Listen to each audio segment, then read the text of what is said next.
My opinion is, again, with the algorithms and AI, they're going to clamp down and take your money away from you. Basically, they're going to block your account if you're a rebel. But again, the future of rebels is always hard. It always has been. You either fight evil or you become evil, and that's the conclusion. This is Kaiser Johnson with Liberty and Finance, and these are the Miles Franklin Weekly Specials for September 16th through September 23rd, 2024, while supplies last. This week we have a very limited supply of PAMP 1-ounce silver rounds at just $2.75 over spot per ounce. We also have 1-ounce gold rand elephants from the Rand Mint in South Africa for just $59 over spot per ounce. To order our specials or any of the many other options we have available, call us at 1-888-81-LIBERTY. That's 1-888-815-4237. We're available after hours and on weekends, and we look forward to speaking with you. Welcome back to Liberty and Finance. We're delighted to have this returning guest. John Whitehead is a constitutional attorney. He's the founder of the Rutherford Institute. He has argued cases up to and including the U.S. Supreme Court in defense of individuals and organizations that have been victimized by the government and their federal overreach and abrogation of people's natural rights. John, thank you for coming again on Liberty and Finance, today being Wednesday, September 18, 2024. Thank you for having me on, sir. There's a whole lot of things going on right now, many of them very concerning to people who are freedom and liberty minded, whether it has to do with privacy rights, private property rights, gun ownership rights, intrusion from the government, a surveillance state, et cetera, et cetera, et cetera. I guess we can start at something that's very much in the news recently, and that's multiple assassination attempts against our former President Trump and current presidential candidate Trump. And the rhetoric that has surprisingly taken a twist about justifying the actions that people have taken because of how they feel about upset or whatever, rather than the usual clamp down on trying to take away gun rights by blaming them on events that involve firearms. You've been watching these and many other incidents. What's your updated view of the way that the powers that be are reacting to these recent events, and what the implications are for our gun rights and the safety of our public figures who are taking a stand against the deep state? Well, I think obviously what I see of the American society is on the verge of a nervous breakdown, and it is because we have such a poor government that's administering what we're doing. And what they want is basically the people running the show have always wanted this. And you're talking to somebody who's sued in and out of Washington, D.C. for 40 years and worked with on and off sued presidents, all kinds of politicians, worked with good politicians who've talked to me, and they all say the same thing. Washington, D.C. is very, very corrupt, and they want people to be under their control. And the politicians who cause the problem, I tell people, are not the people who are going to fix it. That's one thing I want to talk about before we get off the air is there are ways that we can fix it, but it's going to take we, the people, to do it. Because you're dealing with a lot of psychopathic people. As I've said before, and as my research indicated, SMU did a deep research on where psychopaths congregate in America, and they came to the conclusion it was Washington, D.C. So a number of leading figures now have come out and said, basically, we're run by maniacs, folks. Wake up. And we are. And they don't want anybody to be able to rebel anymore. They don't want rebels. They don't want, listen, the people who started this country were rebels. And today, I think they'd be lined up, taken away, put in jail probably. On a recent Rachel Maddow show, Hillary Clinton has basically said that maybe it's time to go after people who are spreading disinformation and possibly arresting them. And I'm going, wait a second, what's disinformation? Disinformation is people who disagree with the government. And, it's gotten to the point where a recent study of college students, this is amazing, 70% of college students say that words now are as bad as physical violence. Wait a second here. You mean they don't want us to have free speech? That's what they're being taught in the schools, by the way. They're coming out of a school system now that doesn't teach the Bill of Rights. They don't teach people the Declaration of Independence or any of the great values that came out of our country. And people now look down upon you if you're out there speaking truth to power. James Madison, who wrote our Bill of Rights, said we ought to mistrust all those in power to a certain degree. What he was saying is that people in power get corrupt. They always do. They have from the beginning. And that's where we're at today. In my opinion, obviously, they're not going to want people to have guns. No. They're going to, if you get, again, where is the violence coming from guns in America? Most people don't do their research, but it's from the police in this country. There are more people getting shot and killed in this country in recent years than, by police. And some people standing holding a cell phone are getting shot. Or they're doing these knock and talk searches where they come to the door and bang on the door in the middle of the night. So an old man comes to the door with an umbrella and he gets shot. Okay, so it isn't basically the American people are not a violent people overall. No, but how do you control the people? You don't want them to rebel, so you take away their guns. You want to shut them up. You don't want them to think, and that's the key here. They don't want you to think. And if we do not start thinking, and I'm going to say this right now, most Americans I talk to today are not thinking very much. They're too much into their cell phones and watching the news and all that, the so-called news. Which, by the way, I mean, most of your big names have come out now and said again, back in the past, and I've documented this, that if you're watching the news media, you're getting your head full of propaganda. So you need to start, I'm telling people today, is we need to get active in our local communities. What the people don't realize this country, and Alexis de Tocqueville, the great writer who studied early America, said what shocked him in America was it was the first country that separated from the past, and local communities ran the government in each town, and they stood up to the government. That's why we have a 10th Amendment, which says that local governments can nullify acts of the federal government. So today, we're just being basically, in my opinion, indoctrinated into believing that we're people that will not be able to do anything. We should just raise our hand and salute the government and move on. And more and more people, like I say, are saying that you can arrest people or put them away or punish kids for free speech in school. And I'm saying, no, no, no. That's why you have a First Amendment. It's there to make people think. If you don't have a thinking people, then you have a subdued population. And that's what they want. They want our money. They want control of everything that we have. And with the surveillance that's going on, we live in an electronic concentration camp, folks. The government is watching everything we're doing through the internet. I mean, you finally had Zuckerberg come out and say, oh, I'm so sorry. The government pressured me to clamp down on COVID stuff and free speech on COVID stuff. And oh, no, no, no. Well, that's too bad, but he did. And they're still doing that. I mean, the corporate giants work with the federal government. We live in a corporate state that operates like that. And this is all documented by facts. I've written books on it, by the way. If you go to Rutherford.org and see the articles that we write there, you'll see we document all this stuff that's happening. But like I say, this country's on the verge of a nervous breakdown. And the hate that's being shot back and forth among candidates and stuff like that is not helping. Let's talk about issues, folks, not information, not words. Do you see a likelihood that there will be increased pressure or demonization of gun ownership as there has been in the past following events that involve firearms publicly? I think so, yeah. You're going to see more and more of that. Yes, you are. And again, like I say, if you look up the statistics, it's not the American people.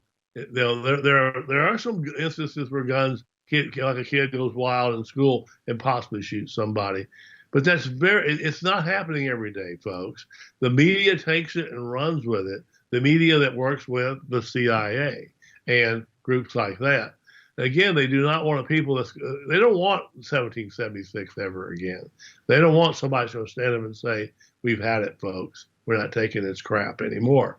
And so they're going to be like that. And if you don't get to, like I was saying, and I can talk about that in a minute, some things we can do to hopefully get this thing moving, is working in your local communities. The federal government, by the way, is so corrupt. I'm sorry.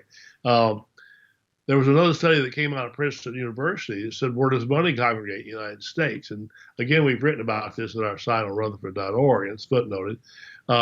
Basically, the professors at Harvard and Princeton came to the conclusion that the United States government out of Washington, D.C. is run by 585 billionaires, which you would call the deep state. They run everything. And again, they get the money for it. And we're overtaxed, okay? We keep getting taxed and taxed and taxed. And we have a federal government now, it's $35 trillion in debt. Is that a competent government that's $35 trillion in debt? And what's it spending the money on? Going to war and this and that. And we have a number of big professors now and stuff saying this is the worst case scenario they've seen since World War II. We're possibly facing a world war. And boy, if we have a world war this time, folks, you're going to see a lot of dead people. You're going to see some nuclear weapons. You've got all these drones now equipped with all these products and bombs and stuff. And listen, I feel sorry for our children. And that's another thing I say to parents. Get your children educated on these issues and at least teach them the Bill of Rights, because like I say, they're not getting into schools. And they don't know that they have a right to stand up and tell the government to move on and get away from it. You have a right under the First Amendment to petition the government for a redress of your grievances and fight back. That's why free speech is there. And, there are answers to this, but we're going to have to, again, start taking a stand for freedom. This ties into something you mentioned in passing way back in the beginning. You said that the founding fathers of our nation would be considered radical threats to democracy, or whatever that the terms are being thrown around by mainstream media and deep state media currently against anyone who raises concerns about the electoral process, anyone who raises concerns about the rule of law, about any criticism of official actions by the government is called and labeled and branded a threat to our democracy, and usually it's shut down through government arm twisting and censorship through the proxies of social media giants and other mainstream media, etc. Can you talk to us about that twisting of the words and twisting of the meaning, where people who are true patriots, who actually want our constitutional republic to be what it was made to be, we love our beloved country, and if we stand up for it, we're labeled by the deep state operatives as threats to democracy. Can you talk to us about that principle that's affecting people and inhibiting people right now from standing up and taking action or speaking out? Listen, you have the FBI, by the way, which is one of the most corrupt organizations that ever existed. If you go back in time, again, I've written about this. The FBI back in the 1950s started showing up at people's homes and watching people like Ernest Hemingway, Frank Sinatra, because they wrote a letter to Congress or something. Now you have the FBI showing up at people's doors for things they're posting on the internet, and basically interrogating them, and maybe in some instances not threatening them, but making them afraid that if they say another word, we're coming back. And they've been raiding people's homes and supposedly have firearms, and people are getting shot and killed. This is happening around the country. And you have the police now entering people's homes. That's another thing that we see disappearing, is our right to private property. When the police can come into your home in the middle of the night with flashbang grenades, over 80,000 SWAT team raids annually in America, killing dogs, kids getting shot. I had a police chief back that called me and said, "You're right, John. I'm quitting the SWAT team raids in our small town." He said one of our agents crashed into a home with a bunch of other agents all armed, and he put an AK-47 to a 4-year-old kid's head. We're not doing this anymore. And they're all hyped up. The police today, in many instances, are being trained very militarily, and I know this too. And the Fourth Amendment, they mock, by the way. I had one guy who I knew very well. He was a good cop, and he was teaching the Fourth Amendment in the police academy. He said when he would go into the luncheons and stuff, they would all turn their back on him and not talk to him. What's the Fourth Amendment say? Your home is a sanctuary. The government's not supposed to be invading it unless they have a warrant or evidence you're doing something illegal. But it doesn't take anything for them to invade our home today. and they're getting away with it. And by the way, are you hearing MSNBC, Rachel Maddow, any of those people covering those issues? No, they're interviewing politicians who say it's time to arrest people for disinformation. And that's basically where we're at. We're at a point where if you've studied history, the old Soviet Union and places like that where people were arrested for saying the wrong word, for doing art projects that the government didn't like. Alexander Solzhenitsyn wrote a letter criticizing Stalin. If you don't know who he is, a great patriot. He was arrested for writing a letter and put into a concentration camp. This is where where we're at today. And people forget that the Bush administration was given tons of money to build so-called FEMA camps across the country. I talked to a former NSA agent who told me they had already been built their own military bases. They're ready to round up people in times of what they call distress. But here's the other thing I'm just telling you. We all have a file now. Everything we're doing, everything we're saying basically is being categorized. And with artificial intelligence coming and taking over, and virtually, it's my opinion, it's already basically taken over. Everything you say, algorithms, they're going to be putting you into a box. This person is dangerous. This person is not dangerous. This person doesn't say anything that's threatening to the government or to the internet. So if you're out here speaking truth to power, which is our right, you're going to be in trouble. And that's where we're at today. And again, with our finances, like I've said, they're doing everything to take it, our money. Your freedoms are basically being wrapped away and thrown in the trash. We should be shocked. But here's the thing. Most people don't know we have these so-called freedoms. They don't have any idea. When I talk to people, I've talked to lawyers. I was at a lawyers conference a couple of years ago where in the middle of my speech, I said, by the way, is there any lawyers in this room who can give me the 5 freedoms of the First Amendment? Not one lawyer could. Over 100 lawyers present. And if you don't know the 5 freedoms of the First Amendment, you're an illiterate American. You should be ashamed of yourself. And you have the freedom of religion, the freedom of speech, you have the freedom of press, the right to peacefully assemble and petition the government for redress of grievances. You have all these rights, and if you don't know them, and you never read the Declaration of Independence, by the way, which is not taught in a lot of schools, it's considered a very dangerous document by many people today. In fact, it was handed out in the streets. I remember this back in the late 1970s in some streets. Some people went out and started handing it out, and people would read the first couple paragraphs and go, I'm tired of this rebellious stuff. What is this thing? These were Americans. That's an actual survey. And I detail it in my book called An American Dream, which is about our founding, where, again, the early Americans were amazing people. They took over their local governments and fought against it. Even when the power people in Washington, in America, wrote the first draft of the Constitution, they were really upset with it because it kind of moved them away from a local base. They didn't like that. When you had Patrick Henry said, give me liberty or give me death, they were ready to fight until they got the Bill of Rights. And they got the Bill of Rights. And if you don't know the Bill of Rights, folks, again, be ashamed of yourself. You can go to our website, rutherford.org. We have a Bill of Rights pamphlet we give out, which you can actually teach your kids. And get educated, because if we don't start taking this thing back, I mean, we might as well just run to the hills and forget it, because if you don't know your rights, you don't know you have these freedoms, then you're just another puppet in the game, and they'll come get your money. And with everything that's going on in our country today, I'm really concerned, because recently it was discovered that the cost of living is rising so fast that people are having trouble buying basic items now in this country.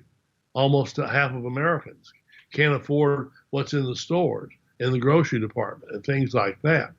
Now, wait a second. Our government's spending all this money worldwide doing all these crazy things we don't know about, setting up these expensive agencies. The president's golfing 1/3 of the year and doing all this, flying on private jets to here and there, and they are like kings. And we're out there paying for all that. That should make you so angry that you're ready to fight back. You mentioned along the way the the loss of freedoms that we should be aware of. You said taxing people out of their homes. There's a scandal that's broken in the past couple of weeks in 47 states. There's like smoking gun evidence, whether it's through recordings or emails or texts, that prove that municipalities have been not following the law of setting real estate tax valuations based on actual comparable sales in that area, but actually backing into whatever number they need to hit their budget for the next year. So they look at their next year's fiscal budget. They go, we got to get up 30%. So that's what gets applied to all the homes in their area, and that they're already struggling, these municipalities, financially. They're already on the brink of insolvency, many of these municipalities, so their bonds are at risk, et cetera. People's retirements that are based on those bonds are at risk, and people at risk of being taxed right out of their homes. 1/3 of the Americans, according to the federal government's own guidelines as far as what makes affordability, that if they had to pay up their whole taxes, that they wouldn't be able to afford the place that they're actually living. What are your views as a constitutional attorney about the loss of private property rights in terms of home ownership, et cetera, due to this runaway real estate taxation? Well, it's definitely run away, yeah, and it's because we're not holding them accountable. How many people, again, your audience here, actually get down to the meetings of their local government, and when they see this kind of stuff, getting your neighbors together in groups? They hate this, by the way, local politicians. They will fight it. We defended a number of people who've gotten either arrested or charged with standing up at these committees, and that's us. We can do it. We can go down. We can do it. We can change things, but we've got to get together. And I've told people before this: do you have the deed of your home? I ask people. They look at me and go, I have a copy of it.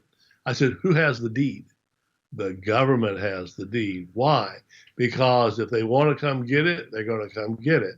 And that's another thing that we should break out. That should not be allowed. No, they should have a copy of your deed if they want it. You should have the deed. That's your home.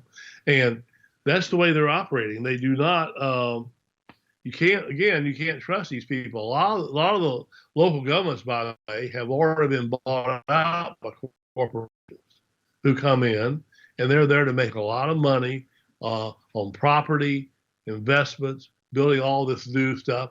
Small towns now, large developments coming in and overtaxing.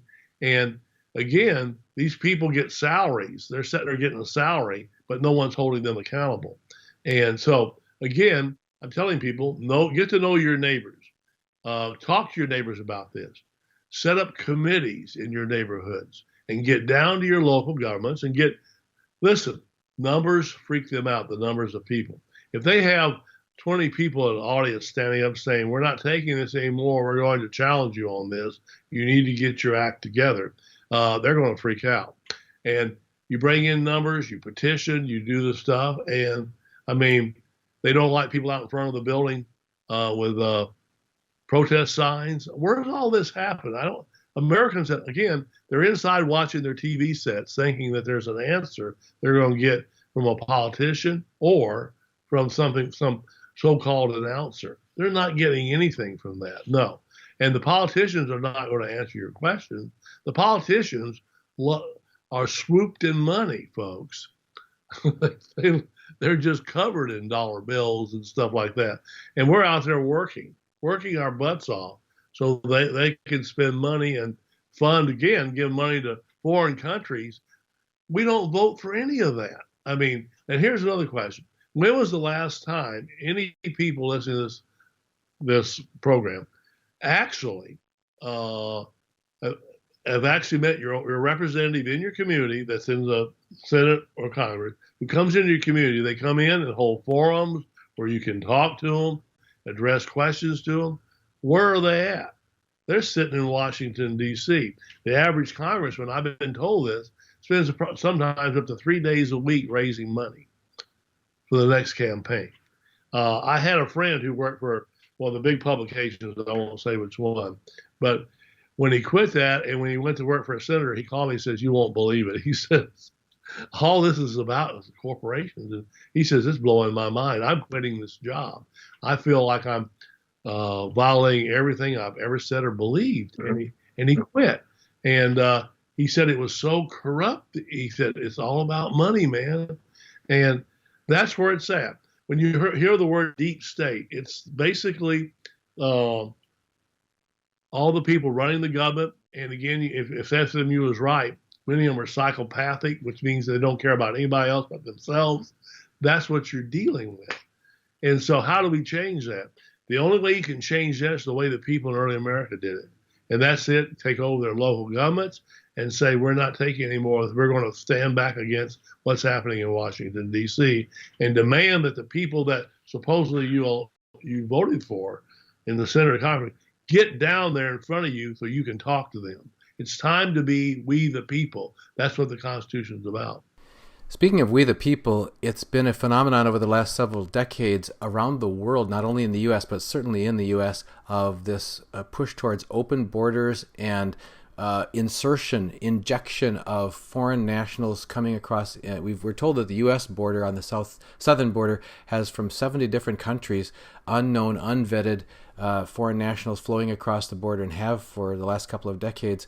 And then there's money, funding to fly or truck or bus these people all over the country, inject them into different communities all over. There are protests and riots in England, in France, in Germany about this phenomenon, and because it's not about the America was built on this idea of a melting pot where people come in, they assimilate into the culture, they learn the language, they learn the history, they learn their Bill of Rights, they learn the Constitution, and they become productive and law-abiding and constructive citizens of the nation.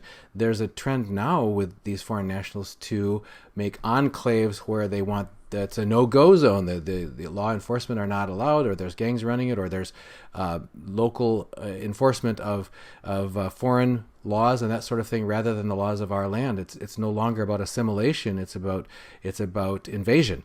Can you talk to us about what the reality is from your standpoint as a constitutional attorney, and what the effects are that's really happening? And there's another thing people are intimidated out of speaking up against, but they're trying to speak up against it because it's affecting their local communities. Well, I will say this. What you're seeing, you mentioned it was in other countries as well. Whoever's running the show, or it's the World Health Organization, whatever, supposedly I hear about all the time, we're moving into a global state, and that's what they're pushing. They want this to be a global state that'll be controlled by global powers. And that's exactly where it's headed, in my opinion. And that's why you're seeing a lot of this in countries. I see some other countries are fighting it. But there's no longer, in my opinion, the America that we used to have. And they don't see that anymore. I mean, you don't see the presidents and stuff don't see that anymore. And it's not a conspiracy theory, but again, I think that what we're moving toward is a global state. And things like our Constitution are going to be flushed down the toilet, in my opinion. And one reason that's going to happen is the American people are going to allow it. And we're allowing a lot of this stuff to happen.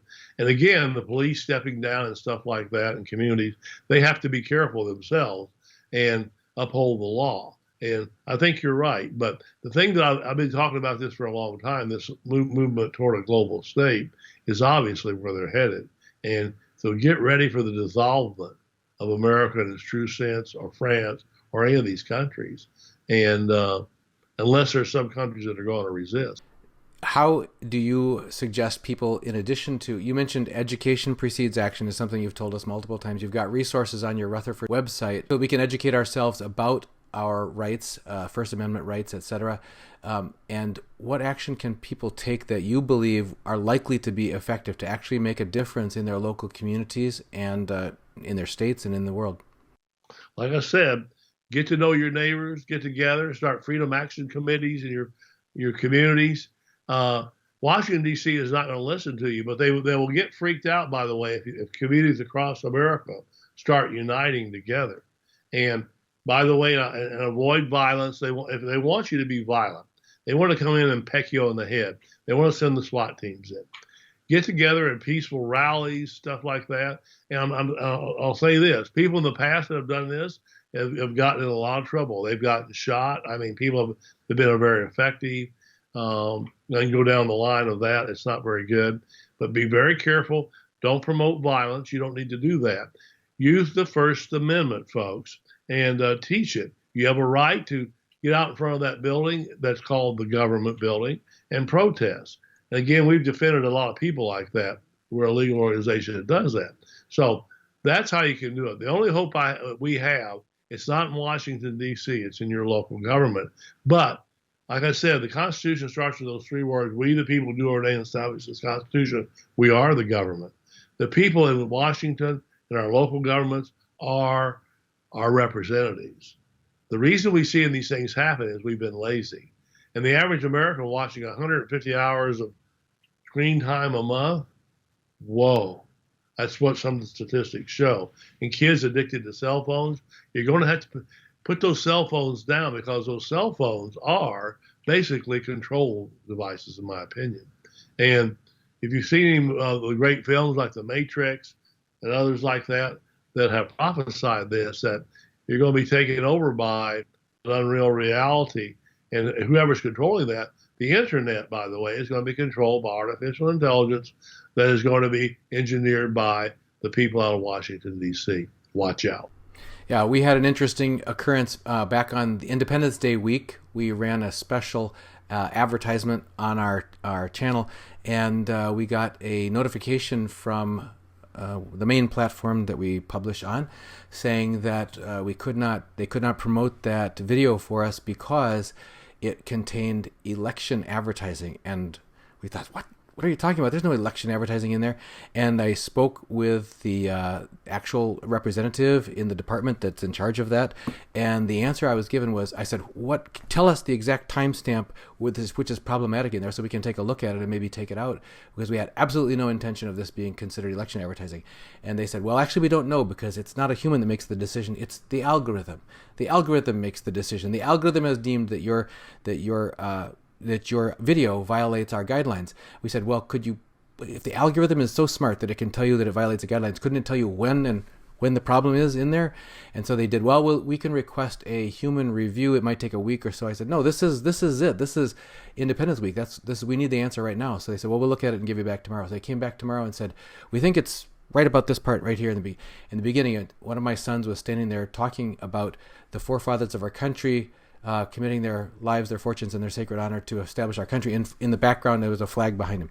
They said that was election advertising, and that made our video invalid. So, the algorithm, that's the best they could guess. They said the best the humans can have to guess what the algorithm has decided. So when you say that the AI is going to be making the decisions about what's permitted or not on the internet, we just ran across that Independence Week this year, which is ironic because we were talking about independence, and here we realize we're independent of the algorithm. So everything like Mo Godbot, who quit Google not too long ago, said we've created God at Google, and the AI is going to be running everything. So we're facing one of the strangest futures, but it's all going to be in the electronics. And Elon Musk said it was a good quote. He said, I've been warning people for years they're not going to get it till they see the robots coming down the street. And that's not very far in the future, folks. Let's take it down, if we could, to the financial lives. A lot of our lives that we lead are financial in nature. The transactions we try to make, the privacy we would like to maintain around that, the freedom we would like to have around that. There's been a big push towards less and less privacy and less freedom in that regard. People used to be able to have money, real money, like this, silver coins that actually had value, and gold coins in their pocket. That's where their money was. Now the money has to be, well, there is no money. It's just currency in the bank, and it's not really yours. And the Dodd-Frank Act says it's just a loan to the bank, et cetera, et cetera. But every time you try to do a transaction against something that's in the bank, that's tracked, et cetera, there's been this announced push towards central bank digital currencies, or CBDCs, which are supposedly going to be a great solution to all of our world's financial difficulties, because they will allow centralized control by the federal governments, et cetera, on how the interest rates and how money is used, and how long it can remain in your account, and what you can spend it on, and everything. Can you talk to us about the latest developments in that field of privacy and freedom in our financial lives, and what we need to do differently if we don't want to go down this rabbit hole of being under the thumb of Big Brother? Boy, I'm telling you, you're going to be under the thumb. I mean, speaking the truth, as Orwell said, is a revolutionary act, basically. But the digital currency, which is coming, folks, in my opinion.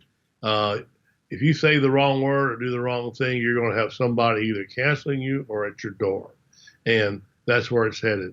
I mean, it's going to be total control. That's the final step, in my opinion. But I do think it's coming. And I don't see much pushback against it, by the way. The average American is not going to be pushed back against it. And the only thing you can do, in my opinion, if the money that becomes more value, and when you have some of the big companies like Costco now selling gold, there's an idea that something's coming, and it might be wise to get yourself backed up in some of that material that's actual money. But my opinion is, again, with the algorithms and AI, they're going to clamp down and take your money away from you. Basically, they're going to block your account if you're a rebel. But again, the future of rebels is always hard. It always has been. You either fight evil or you become evil, and that's the conclusion. John, we're grateful for your visits here and the resources that you provide at Rutherford.org. Can you describe those to us so people know what they can get? And it's generally for free at Rutherford.org. We have newsletters we do. We have a weekly commentary we do, which is heavily footnoted. We have books that I've written, like Battlefield America, which go into all this stuff, the war against the American people. And just, again, as you said, education precedes action. I've said that that's been my slogan. And that's the way. You have to get educated. You have to think and challenge anything that you see out there that's wrong. Just go ahead and challenge it anyway. And if you get shut down, groups like us will try to fight to stop that kind of stuff. But with the way the internet's going and AI, I mean, it's going to be very, very difficult. But again, like I said, you either fight evil or you become evil. Which is your choice? Well, John, thank you for joining us again here on Liberty and Finance. Folks, take a moment and go to Rutherford.org. You've got to check it out. There's all kinds of free pamphlets, educational information, things you can look up, all very well documented and footnoted. John's been at this for decades, and he's represented many, many people that have successfully petitioned the government for redress of wrongs and gotten justice served. So, John, just thank you for joining us. And folks, if you don't want to miss a single episode with John Whitehead and the Rutherford.org or any of our guests, make sure you're on our mailing list for free at libertyandfinance.com. Just put in your email address, click submit, make sure you confirm. On the confirming email, we'll send you one email. We don't share your email with anyone. One email per day with our latest interviews with John and any of our other guests and our weekly specialists. John, as always, on behalf of all of our viewers and subscribers, thank you for joining us on Liberty and Finance. Thank you for standing for freedom. This is Kaiser Johnson with Liberty and Finance, and these are the Miles Franklin Weekly Specials for September 16th through September 23rd, 2024, while supplies last. This week, we have a very limited supply of PAMP 1-ounce silver rounds at just $2.75 over spot per ounce. We also have 1-ounce gold Rand elephants from the Rand Mint in South Africa for just $59 over spot per ounce. To order our specials or any of the many other options we have available, call us at 1-888-81-LIBERTY. That's 1-888-815-4237. We're available after hours and on weekends, and we look forward to speaking with you.